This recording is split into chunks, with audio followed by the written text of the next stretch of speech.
in the moves. Yes, Peter O'Neill, not that happy with some of the interpretations. Mel, good to talk. Thank you.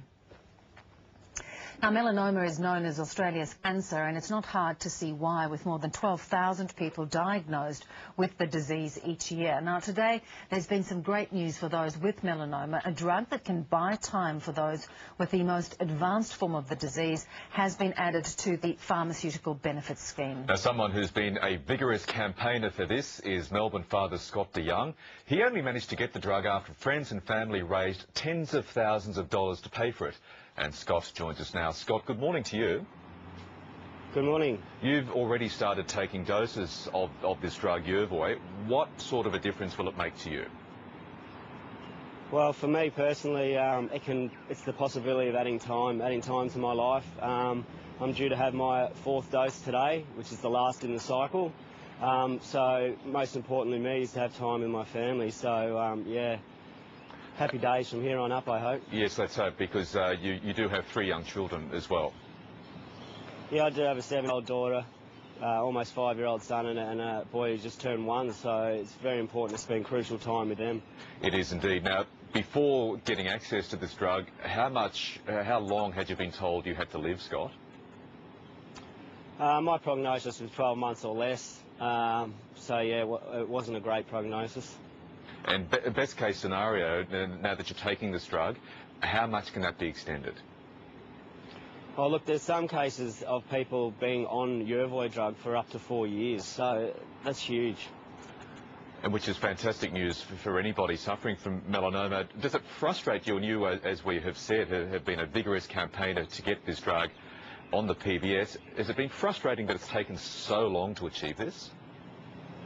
Yeah, it is. Look, I didn't know about it personally, obviously, until it affected me. And then once I read the facts myself by just getting online and reading the reports, it just was common sense. It had ticked all the boxes. It just needed to be signed off. It was a financial thing. It just needed to happen. And when you could get it in other countries around the world and not Australia, it just didn't add up. Yeah, and of course in Australia, melanoma is a particular problem. Should that have been something that the government should have thought of with greater clarity in terms of fast-tracking this onto the PBS? Yeah, definitely. I think it should have been a priority, especially because there's so many reported cases. I believe we're in the top few of the world for melanoma here. So, as I said, it just didn't make sense to me. It needed to happen, and it should have happened a long time ago. Without the subsidy, how expensive is this drug, Scott? It pretty much equivalates to $120,000. It's just under for the 4 doses, so it's just under $30,000 a dose. That's just staggering, isn't it? Yeah, it's a huge amount. And then the subsidy, I believe it's come in now at $36.10. You know, it's a huge difference. Yeah, it's a massive difference to anybody. And you, of course, got access to this drug after a very strong campaign, of course, by yourself, but also friends and family who helped raise the money for you. That must have been a very, very heartening experience. Yeah, it was. I live in an amazing community. I've got amazing friends and family. They rallied together and got the job done within, well, just shy of 4 weeks. They had it all organised, a huge fundraiser, and we raised the money. Well, they raised the money, you know, and it was just an amazing feeling. That's great news. You're about to take the final dose. Where do you go from there? Are there repeat doses at some stage down the track? There are, if you get a result out of it. So the process will be, I've got to wait. It's between 14 to 18 weeks to start working, so that's about October for me. And if the scan shows up that the drug is working, I believe I just will be monitored then to see when it gets worse again, and then I can have repeat 4 doses again, but at $36.10, not $120,000. Yes. No wonder you're smiling. Now, how are you feeling at the moment, Scott? Look, all in all, I'm feeling pretty good, tired and lethargic, but if that's as bad as it gets, I can deal with it. There's a lot of people doing a lot worse than me. OK, Scott de Young, we really appreciate you having a chat this morning. Thank you so much. Thank you, Michael. And staying on that story, we'll hear now from Tilly Ryan. She's the Chief Executive of Melanoma Patients Australia, who's in our Sydney studio. Tilly, good morning to you. Good morning. Just hearing from Scott there, that must be heartening for you, of course, leading an organisation that has been a vigorous campaigner for this drug as well to get that government subsidy. Absolutely. Scott's story is remarkable, but he's not alone in the work that he's done. He's wonderful in the support his community and family have given him, but we have many patients who've experienced similar circumstances to Scott, who've worked tirelessly in their own ways. And so the announcement today is really exciting for our members and for patients like Scott and the families and communities who've got behind you. How many skin cancer patients will this drug help?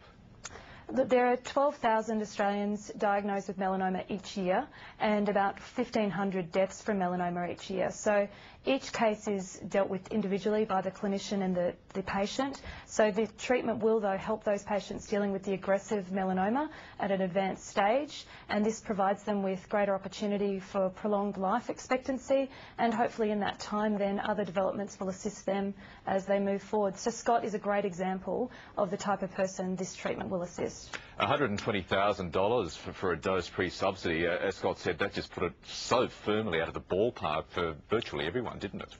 Absolutely. $120,000 is completely unrealistic for most Australians. Unfortunately, melanoma is a silent killer. It can affect anyone, and we are all susceptible to developing melanoma, although some of us have a higher risk. So a cost of $120,000 for any family to afford is really unreasonable. And so we're very pleased that with the PBS listing, it makes this a more accessible and fair and equitable treatment for melanoma patients in Australia. And I think most of our viewers watching, Tilly, would see this and see your argument as a no-brainer. Therefore, does it frustrate you that the government took so long to achieve this outcome?